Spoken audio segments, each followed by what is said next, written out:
मोहन कुमार, जो शिरादी primary school Manglaur में science, English and maths पढ़ाता था, बताते हैं कि मोहन कुमार का स्वभाव शांत और दयालुतापूर्ण था। मोहन कुमार ने 3 शादियां की, जिसमें पहली शादी उसने मैरी से की, जो कि मोहन कुमार की क्लास 7th की स्टूडेंट थी। जैसे ही मैरी की उम्र 18 वर्ष हुई, मोहन कुमार और मैरी ने शादी कर ली, पर कुछ समय बाद इन दोनों का तलाक हो गया। मोहन कुमार ने दूसरी शादी मंजुला से की, जिसके साथ मोहन कुमार के 2 लड़के थे। वहीं मोहन कुमार ने तीसरी शादी श्रीदेवी से की, जिससे मोहन कुमार को एक लड़का और एक लड़की थी। मोहन कुमार और श्रीदेवी डराला कट्टा में रहते थे।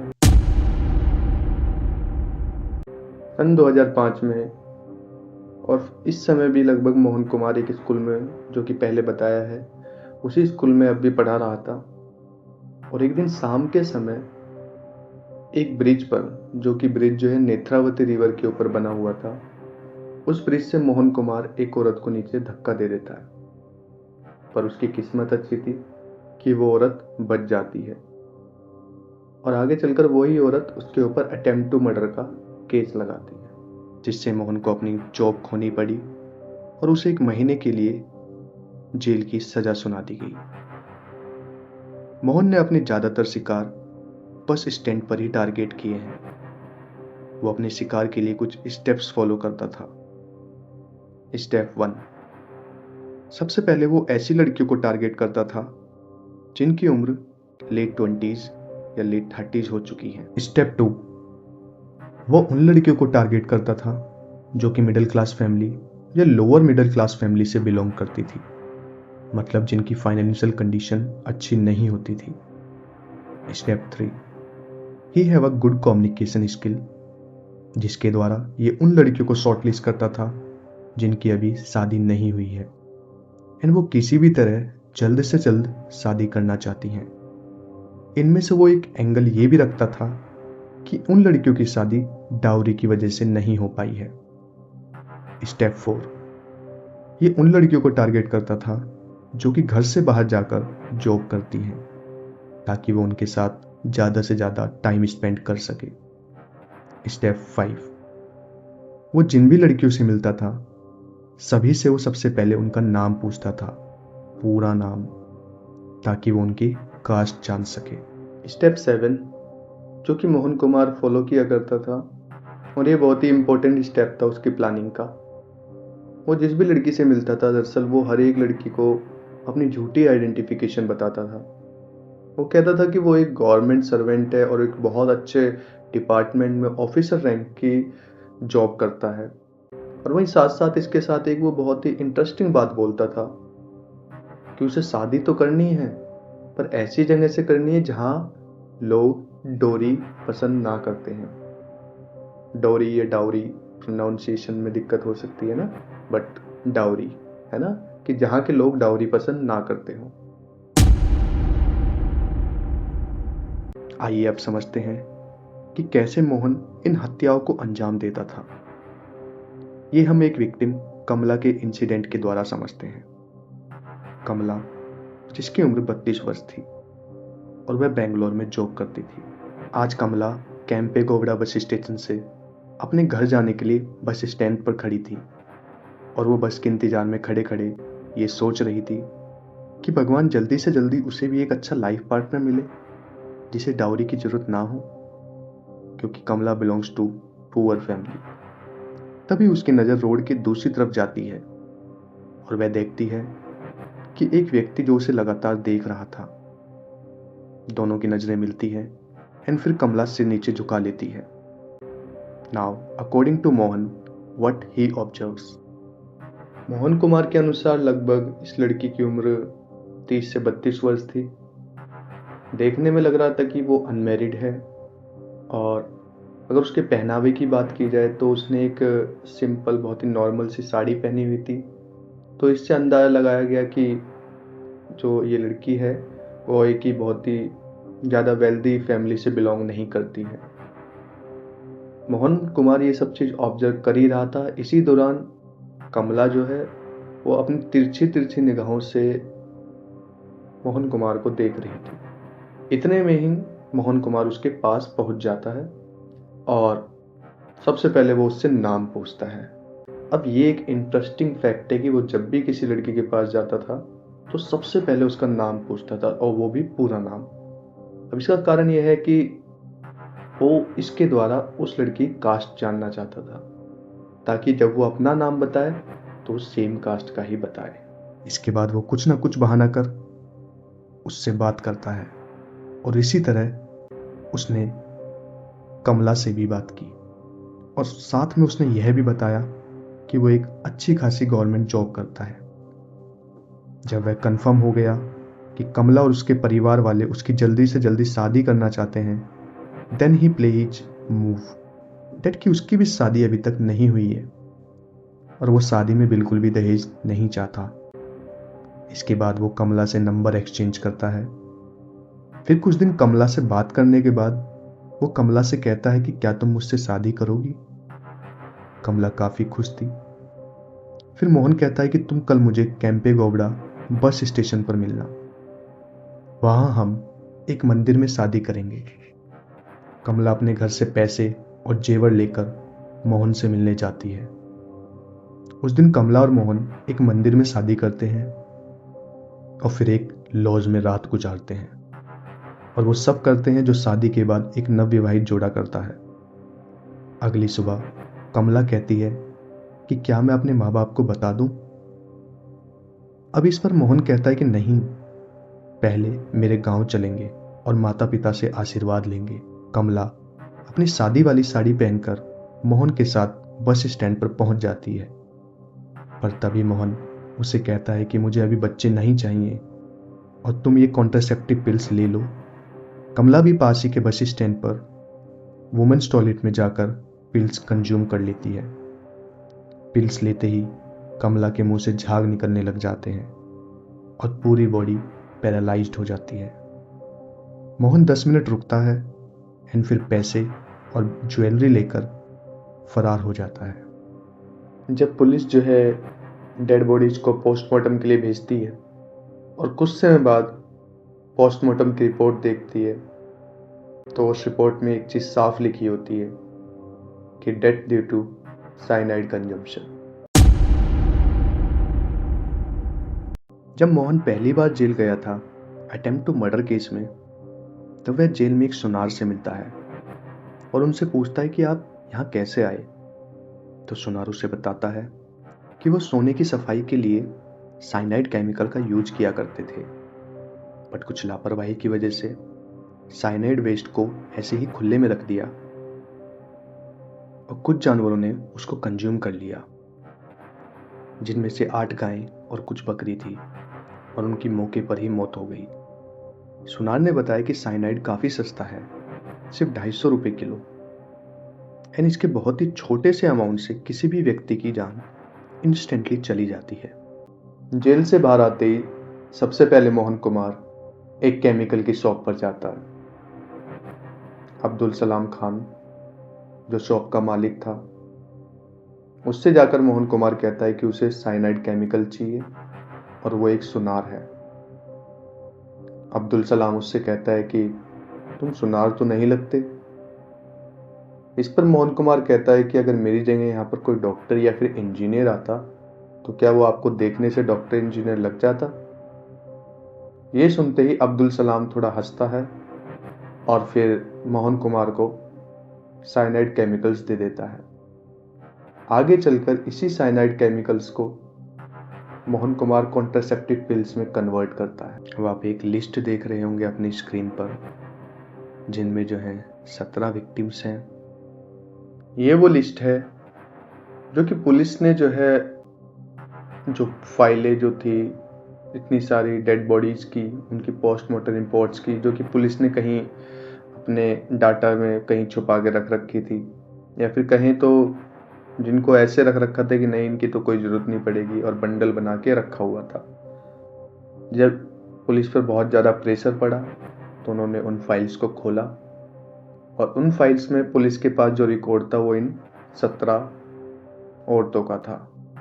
बट वहीं अगर मोहन कुमार के बयान पर जाएं तो उसने अपने बयान में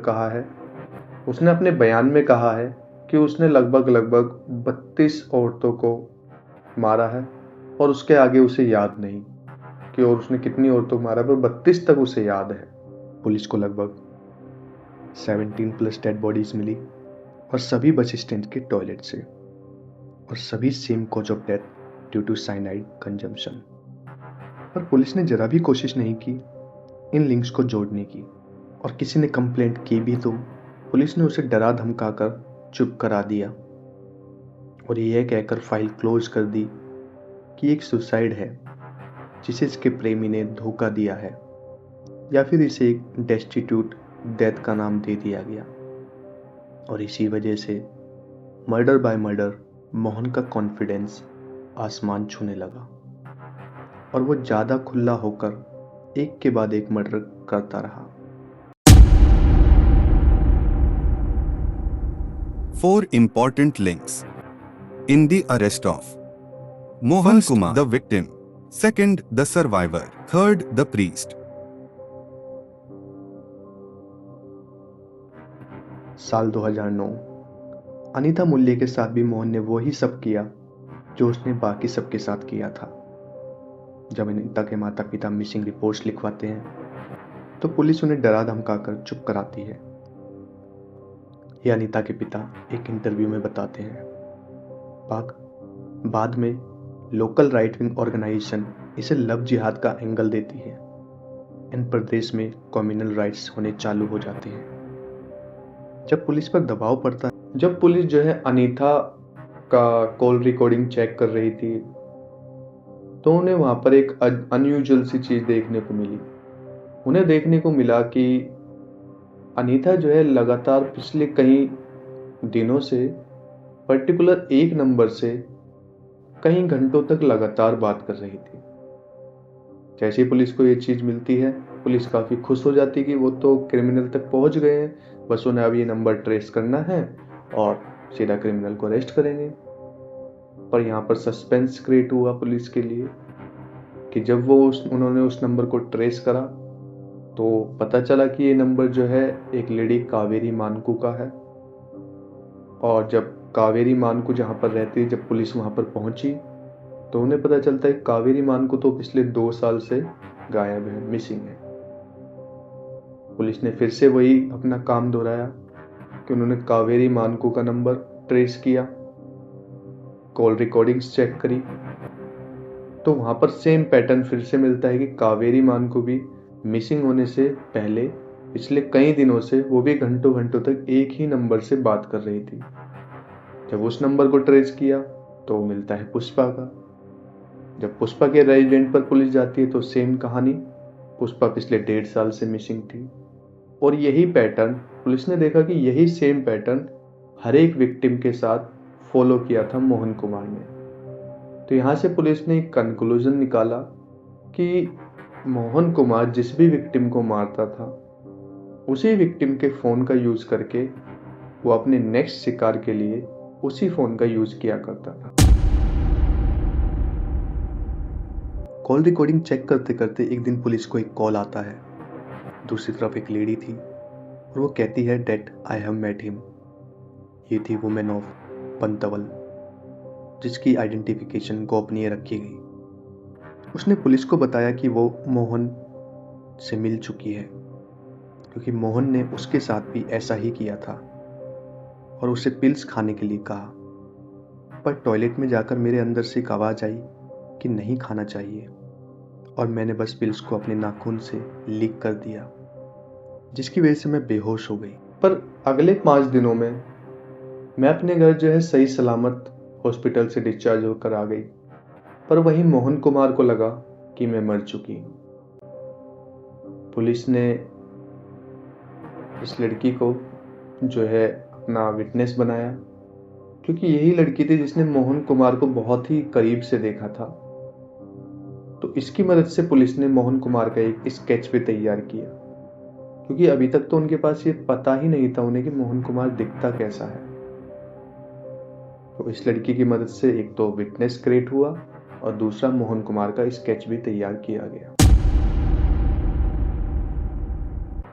अनीता के मर्डर के बाद पहली बार ऐसा हुआ मोहन कुमार के साथ कि उसे सब कुछ बुरा लग रहा था, सब बेकार लग रहा था। उसे लग रहा था कि उसने आज तक जितने भी ये सारे काम किए, जितने मर्डर किए, उसने सब गलत किया है और भगवान उसे बिल्कुल क्षमा नहीं करेगा और वो बहुत बड़े पाप का भागीदारी बन चुका है। पर ये सोचते सोचते उसके तुरंत एक दिमाग में एक बात खटकी कि यार, मैं इसके लिए कोई पूजा पाठ भी तो करवा सकता हूँ पाप से बचने के लिए। तो यही सोचते सोचते वो अगले दिन मंदिर जाता है, अन्नपूर्णेश्वरी मंदिर। और वहां के जो पंडित जी थे, पंडित ईश्वर भट्ट, उनसे जाकर मिलता है। पंडित जी से वो कहता है कि पंडित जी, मैंने कई औरतों को मारा है, तो कोई ऐसी पूजा अर्चना है जिससे मैं इस पाप से बच सकूं। पंडित जी सदमे में आ गए, पर उन्होंने उसे कुमकुम अर्चना पूजा बताई और इसी बयान से पंडित जी भी एक आई विटनेस बन गए पुलिस के लिए। पुलिस को सभी कॉल रिकॉर्डिंग में एक चीज कॉमन मिली कि सभी फोन से कॉल डेराला कट्टे से ही मिली है।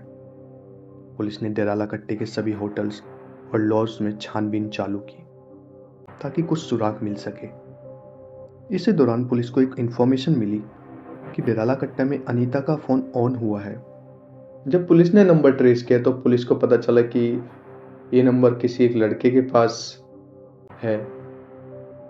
जब पुलिस मौके पर पहुंची तो पुलिस ने तुरंत उस लड़के को गिरफ्तार किया और गिरफ्तार करने के बाद उससे पूछताछ चालू करी। पूछताछ में वो लड़का बताता है कि उसे फोन जो है उसके अंकल मोहन कुमार ने दिया है। लगभग 1-1.5 महीने पहले उसे ये फोन दिया था और उसने आज ही ये फोन ऑन किया है। उसने साथ ही साथ ये भी बताया कि उसके जो अंकल हैं मोहन कुमार, वो भी आसपास ही किसी लॉज या होटल में ठहरे हुए हैं। इसी दौरान पुलिस डिपार्टमेंट से एक इंफॉर्मेशन मिलती है कि मोहन कुमार जो है पिछले कई दिनों से एक लड़की सुमित्रा शेखरा पुजारी, जो कि बंतवल की ही रहने वाली थी, उससे कई घंटों घंटों से लगातार बात कर रहा है। पुलिस ने फिर सुमित्रा के साथ एक प्लान बनाया। उन्होंने सुमित्रा से कहा कि तुम कल मोहन को मिलने बुलाना और हम तुम्हारे आसपास ही रहेंगे। जैसे ही वो आ जाए तभी तुम हमें इंडिकेशन दे देना। सुमित्रा पहले काफी नर्वस थी, पर जब पुलिस ने उसे कई बार कहा कि नहीं, हम आपके आसपास ही रहेंगे और उसे पूरा आश्वासन दिलाया, तो सुमित्रा तैयार हो गई। और फिर पुलिस के कहे अनुसार सुमित्रा ने मोहन को फोन मिलाया और उससे कहा कि वो कल जो है अपने घर के पास जो मंदिर है वहां पर उससे मिलना चाहती है। पर मोहन कुमार ने तुरंत मना कर दिया। पर जब सुमित्रा ने उसे बार बार कहा, है ना, तो आखिरकार मोहन मान गया। और पुलिस ने जिस तरह से अपनी प्लानिंग की हुई थी, अगले दिन सुमित्रा जो है मंदिर में पहुंच जाती है और पुलिस भी अपने सादे कपड़ों में, यूनिफॉर्म में ना होकर नॉर्मल क्लॉथ्स में सुमित्रा के आसपास तैनात हो जाती है और सुमित्रा के इशारे का इंतजार करने लगती है। मोहन के पहुंचते ही सुमित्रा ने पुलिस को इशारा कर दिया। पुलिस ने एकदम उसको चारों ओर से घेर कर मोहन को गिरफ्तार कर लिया। जब पुलिस ने मोहन को गिरफ्तार किया तो उसके चेहरे पर डर की जगह एक मुस्कान थी। जब जर्नलिस्ट इरम सिद्दीकी, जो उस जमाने के बहुत ही फेमस जर्नलिस्ट हुआ करते थे, उन्होंने मोहन कुमार से एक इंटरव्यू में पूछा कि तुमने इतनी औरतों को क्यों मारा है, उनका क्या कसूर था। तो मोहन कुमार बड़े गर्व से अपनी मूंछों पर ताव देते हुए जवाब देता है कि I did not say that I have killed them, I just created a situation and they all of them killed themselves. 21 दिसंबर 2013 को कर्नाटका डिस्ट्रिक्ट कोर्ट ने मोहन कुमार को डेथ सेंटेंस की सजा सुनाई। 15 नवंबर 2017 Karnataka high court call it rarest of rare and continue its death sentence. आज भी साइनाइड मोहन जेल में बंद है और उसका केस सुप्रीम कोर्ट में चल रहा है। तो जैसे ये पूरा केस आपने देखा, तो इस केस को पूरा एनालिसिस करते हुए मेरा जो पर्सनल विजन यहाँ पर गया है, या पर्सनल विचार मेरा जो यहाँ पर आया है, कि मेरे ख्याल से डेमोक्रेसी में, हमारी डेमोक्रेसी में, लोकतंत्र में कुछ ना कुछ लूप होल्स एग्जिस्ट करते हैं। जैसे इस केस में भी आपने ऑब्जर्व किया होगा कि पुलिस ने तो लगभग 18+ बॉडीज का सबूत होने का दावा किया है, पर वहीं अगर मोहन कुमार के बयान पर जाएं तो उसके अनुसार उसे 32 तक याद है कि उसने औरतों को मारा है, उसके बाद तो उसे याद ही नहीं। सेकंड चीज, इतने सारे विटनेसेस जो कि मोहन कुमार के खिलाफ हैं सारे, वो सभी कोर्ट में पेश किए गए, और इन सब के बावजूद भी मोहन कुमार आज तक जिंदा है। आपका क्या विचार है? क्या आप मेरे इस विचार से सहमत हैं? अगर आप सहमत हैं तो कमेंट्स में जरूर बताइएगा, और अगर आपका भी कोई और नया विचार है तो वो जरूर बताइएगा कमेंट्स में। और आशा करता हूँ कि आपको ये केस रोचक लगा होगा, इससे बहुत कुछ जानने को मिला होगा। अगर आपको अच्छा लगा हो तो चैनल को सब्सक्राइब जरूर करिएगा, और कोशिश करिएगा कि ज़्यादा से ज़्यादा इस वीडियो को शेयर करें। और धन्यवाद। नेक्स्ट केस में किसी नए तथ्य के ऊपर नई वीडियो लेके फिर से पेश